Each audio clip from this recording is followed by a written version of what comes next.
যাবেন, বেহুদা উঠবেন না। সিঙ্গাপুর থেকে 4টি প্রশ্ন এসছে। প্রথম প্রশ্ন, 4 রাকাত ফরজ নামাজে জামাত চলাকালে একজন ব্যক্তি শেষ 1 রাকাত পাইলেন, বাকি 3 রাকাত নামাজ কিভাবে পড়বে? মুফতাবিহি কল হচ্ছে নামাজ পড়তে হবে শফআন শফআ, শফআন শফ, 2 রাকাত 2 রাকাত।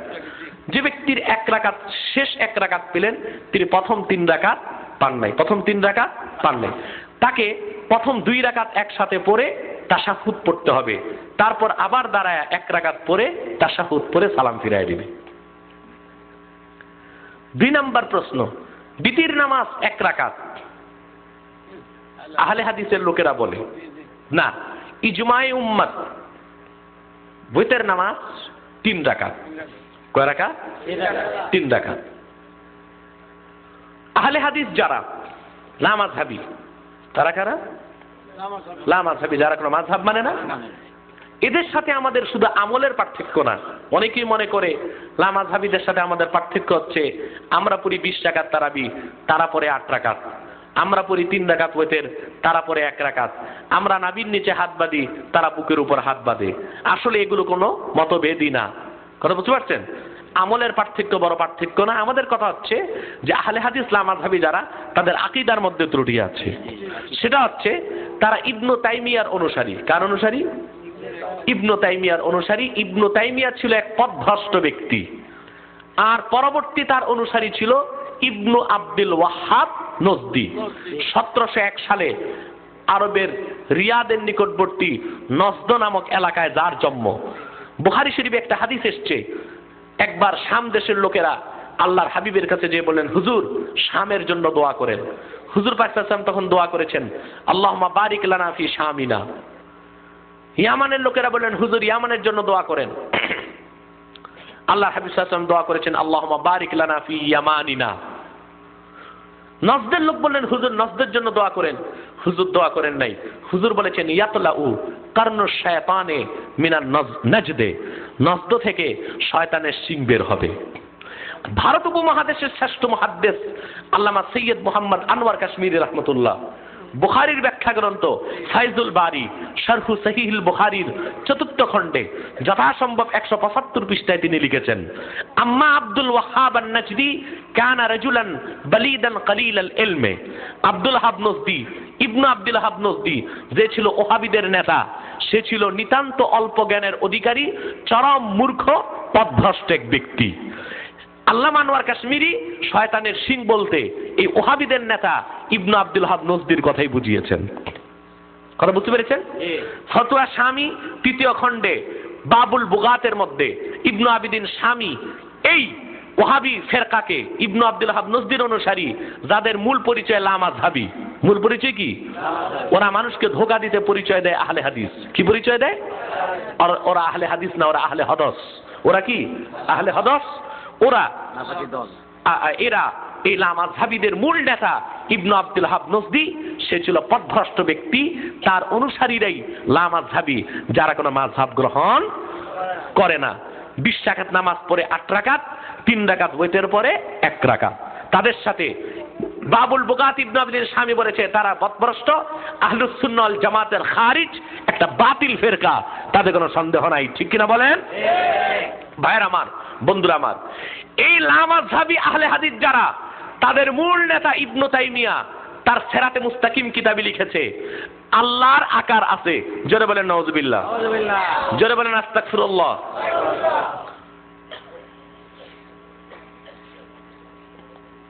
উত্তর দিচ্ছি। মাঝখানে আরেকটা প্রশ্ন চলে এসছে, আমরা মিলাদ পড়তাম দাঁড়িয়ে ইয়া নবী বলে, এখন আমাদের হুজুর এক মৌলবী এসে বলে ইয়া নবী বলে দাঁড়িয়ে মিলাদ জায়েজ নাই। সে একটা মূর্খ মানুষ, সে কোনো আলেমই না। ইয়া নবী বলতে কোনো দোষ নাই, মূলত কথাটা তারা বুঝে নেই, এজন্য বলে ইয়া নবী। এটা মারেফা না নাকেরা, নাহর একটা কায়দা তারা বোঝাতে চায়। মূলত আরবিতে 2টা জিনিস, সাবধান, হেদায়েতুন নূহ কাফিয়া পড়ে নাহর ফাল ফাইরেন না, বালাগাত ফাসাহাত পড়তে হবে। আরবিতে 2টা জিনিস, একটা নজম আর একটা নাসার, একটা গদ্য আর একটা পদ্য। গদ্যের নিয়ম আরবি পদ্যে চলে না, পদ্যের নিয়ম আরবি গদ্যে চলে না। মূলত ইয়া নবী সালামু আলাইকা, এটা নাসার না নজম। এখানে মূল বাক্য ছিল ইয়া নবী কি সালামুন আলাইক, ইয়া রাসূলি সালামুন আলাইক, ইয়া হাবিবি সালামুন আলাইক, সালাওয়াতুল্লাহি ওয়া সালামুহু আলাইক। ছন্দ মিলানোর জন্য আরবি বালাগাতের নিয়ম আছে যে ইয়া মুতাকাল্লিমকে হযফ করা যায় আর দুই তানবিনকে এক তানবিন পড়া যায়।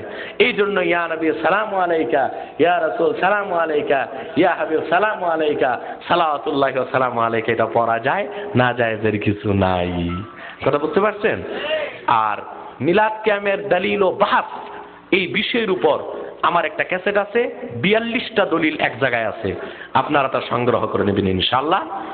আজকে আছে আছে ক্যাসেটটা আছে, মিলাদ কিয়ামের দলিল ও বাহস। এই ক্যাসেটটা নিলে আপনাদের সবার দ্বন্দ্ব চলে যাবে ইনশাআল্লাহ। লামাযহাবীদের কথা বলছি না, তাদের আরেকটা আকীদা হচ্ছে এই ইবনু তাইমিয়া, লামাযহাবীদের যে মূল ইমাম, সে তার সিরাতে মুস্তাকিম কিতাবে লিখেছে আল্লাহ তাআলার আকার আছে। জোরে বলেন মাআযাল্লাহ। অথচ কাদ ইন আকাদাল ইজমাউ আলা আন্নাল্লাহ মুনাজ্জাহুম মিনাল জিসমে, চারো মাযহাব একমত আমার আল্লাহ পাক জিসিম থেকে পাক, দেহ থেকে পাক। কোন সুবহানাল্লাহ। আল্লাহ তাআলা নির আকার। জোরে বলেন সুবহানাল্লাহ। আর ইবনু তাইমিয়া লামাযহাবী আহলে হাদিসদের আকীদা যে আল্লাহ তাআলার আকার আছে। জোরে বলেন মাআযাল্লাহ। এই ইবনে তাইমিয়া লামাযহাবী, তাদের ইমাম ইবনে তাইমিয়া তার ফাতাওয়া ইবনে তাইমিয়ার মধ্যে লিখেছে আত-তাকলিদু কাল মাইতা ফি ইয়াজুজু ফি হালাতিল ইদতিরার। মাযহাব গ্রহণ করা, মাযহাব মানা মরা পশুর গোশত খাওয়ার মতো অপরাধ। জোরে বলেন নাউজুবিল্লাহ। বিপদে পড়লে যেমন মরা গরুর গোশত খাওয়া যায়, ঠেকলে ঠকলে মাঝে মধ্যে মাযহাব মানা যাইতে পারে। জোরে কোন নাউজুবিল্লাহ। এই লামাযহাবীদের ইমাম ইবনু তাইমিয়া তার এক ফতোয়ার কিতাবে লিখেছে যে নিয়ত করে নবীজি মুহাম্মদ সাল্লাল্লাহু আলাইহি সাল্লামের জান্নাতুল ফেরদাউসের টুকরা রওজা শরীফ জিয়ারত করতে যাওয়া শিরক। জোরে বলেন মাআযাল্লাহ। এই ফতোয়া দেওয়ার কারণে মিশরের মুফতিগণ তাকে কাফের ফতোয়া দিয়েছিল, সে তওবা করেছিল। দ্বিতীয়বার কুফর করার পর দামেস্কের জামে মসজিদের বারান্দায় তারে কতল করা হয়েছিল। সেই ইবনু তাইমিয়ার অনুসারী ছিল ইবনু আব্দুল ওয়াহাব নজদি, আর তারই অনুসারী হচ্ছে লামাযহাবী গায়র মুকাল্লিদ আহলে হাদিস দাবিদাররা। তারা আহলুস সুন্নাত ওয়াল জামাতের অনুসারী না, তারা পথভ্রষ্ট, তাদের আকীদার মধ্যে যথেষ্ট ভুল এবং ত্রুটি আছে। জোরে বলেন নাউজুবিল্লাহ। অতএব তারা 20 রাকাত পড়লো না 8 রাকাত পড়লো সেটা তো আমরা দেখারই দরকার নাই, কারণ আমলের পার্থক্য থাকতেই পারে, তাতে তেমন দোষ নাই। আকীদার পার্থক্য হচ্ছে সবচেয়ে বড় জিনিস, ঠিক কিনা বলেন? এরপর এইরকম ভাবে ইবনু তাইমিয়া, ইবনু আব্দুল ওয়াহাব নজদি এবং লামাযহাবীদের সাথে আহলুস সুন্নাহ ওয়াল জামাতের 15টা পার্থক্য আছে। কতটা? আরেকটা মনে পড়ছে, ইবনু তাইমিয়া তার কিতাবে লেখছে 3 তালাক তালাক না, 9 তালাকে তালাক। অথচ কোরআন শরীফে আল্লাহ স্পষ্ট উল্লেখ করেছেন তালাক 3টা। কয়টা? এভাবে আমাদের সাথে তাদের 15টা পার্থক্য আছে। অতএব তারা যে কথা বলে যে বিতির নামাজ 1 রাকাত, আমলের ক্ষেত্রে তাদের সাথে আমাদের দ্বন্দ্ব যতই থাক, মূল দ্বন্দ্ব হচ্ছে আকীদা নিয়ে। মূল দ্বন্দ্ব কি নিয়ে? আকীদা। 3 নম্বর প্রশ্ন সিঙ্গাপুর থেকে এসছে, নামাজের পরে মুনাজাত নাই। নামাজের পরে মুনাজাত নাই এইরকম কথা মুনাফিক ছাড়া কেউ বলতে পারে না। ফরজ নামাজের পরে হাত তুলে মুনাজাত করার কথা নিদেন পক্ষে 30 থেকে 40টা হাদিসের মধ্যে পাওয়া যায়। আমি আজকে একটা হাদিস শোনাবো। কয়টা? একটা। মুমিনের দলিল লাগে একটা, শয়তানের লাগে 100টা, ঠিক কিনা বলে? মাজমাউজ জাওয়ায়েদ হাদিসের কিতাব, ইমাম হায়সামি রওয়ায়াত করেছেন। কানজুল উম্মাল হাদিসের কিতাব 3য় খণ্ডে এসেছে। ইবনু সুন্নি তার কিতাবে রওয়ায়াত করেছেন। মুসান্নাফ ইবনু আবি শায়বায় হাদিসটা এসেছে, 2টা শব্দ নাই। 4টা হাদিসের কিতাবে এসেছে। নবীজি মুহাম্মদ সাল্লাল্লাহু আলাইহি ওয়াসাল্লাম 1500 বছর আগে হযরত আনাসকে ডাক দিয়ে বলেছেন, ইয়া আনাস কুল দুবুরা কুল্লি সালাতিন বাদা মা তারফাউ ইয়াদাক। সুবহানাল্লাহ। ডাইরেক্ট হাদিস। হে আনাস, তুমি প্রত্যেক নামাজের পর 2 হাত তুলে আল্লাহর কাছে বলো। শুধু ফরজ নামাজ না, দুবুরা কুল্লি সালাত, দুবুরা কুল্লি সালাত তুমি প্রত্যেক নামাজের পরে বলো। নামাজ ফরজ হোক, ওয়াজিব হোক, সুন্নত হোক, নফল হোক, আদা হোক, কাজা হোক, তাহাজ্জুদ হোক, হাজির অবস্থায় হোক, সফর অবস্থায় হোক, মুকিম অবস্থায় হোক, সফর অবস্থায় হোক, প্রত্যেক নামাজের পর বাদামা তারফাউ ইয়াদাক 2 হাত তুলে তারপর আল্লাহর কাছে দোয়া করে বলো, আল্লাহুম্মা ইলাহি ওয়া ইলাহা জিবরিল ওয়া মিকাইল ওয়া ইসরাফিল ওয়া ইলাহা ইব্রাহিম ওয়া ইয়াকুব ইসমাইল ওয়া ইয়াকুব আসআলুকা আন তাস্তাজিবা দাওয়াতি। নামাজের পরে দোয়ার ব্যাপারে ডাইরেক্ট হাদিসের কিতাবের মধ্যে আসছে। এটা নিয়ে বাড়াবাড়ি কোন মুমিনের পক্ষে করা সম্ভব নয়। শবে বরাত সম্পর্কে কোরআন বা হাদিসে প্রমাণ আছে কি? আছে, কোরআন শরীফেই আছে। আল্লাহ পাক কোরআন শরীফে বলেছেন ইন্না আনজালনাহু ফি লাইলাতিন মুবারাকা, কোরআন আমি নাজিল করেছি মুবারক রাতে। ইমাম মুজাহিদ, সুদ্দি, কাসাই, হাসান আল বসরি এবং ফখরুদ্দিন রাজি পাঁচজন মুফাসসির তাদের কিতাবে লিখেছেন এই লাইলাতুল মুবারাকা মানে লাইলাতুল বারাআ, শবে বরাত।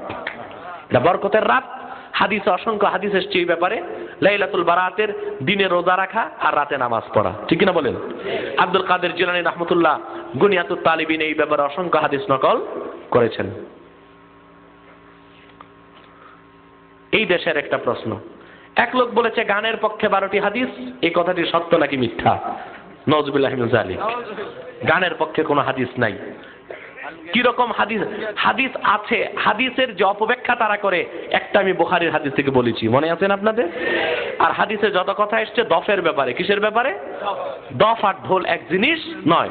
দফ আর ঢোল এক জিনিস নয়। আল্লাহ প্রত্যেক মানুষের সাথেই থাকেন, কাজে আল্লাহকে স্মরণ করে মানুষকে সিজদা করা যায় কি? নাউযুবিল্লাহি মিন যালিক।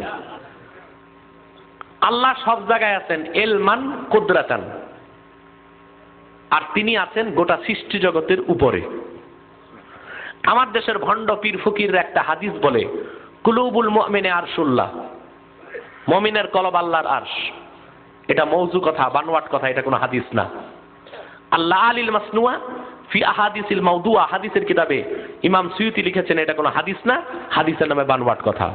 যদি কেউ ধারণা করে কোন অলির ভিতরে আল্লাহ প্রবেশ করেছেন, তৎক্ষণাৎ সে কাফের হয়ে যাবে। কারণ আল্লাহ তাআলা হুলুল থেকে পাক। আল্লাহ তাআলা হুলুল থেকে পাক। আল্লাহ আছেন গোটা সৃষ্টি জগতের উপরে। ইলমান কুদরাতান, আমার আল্লাহ সব জায়গায়।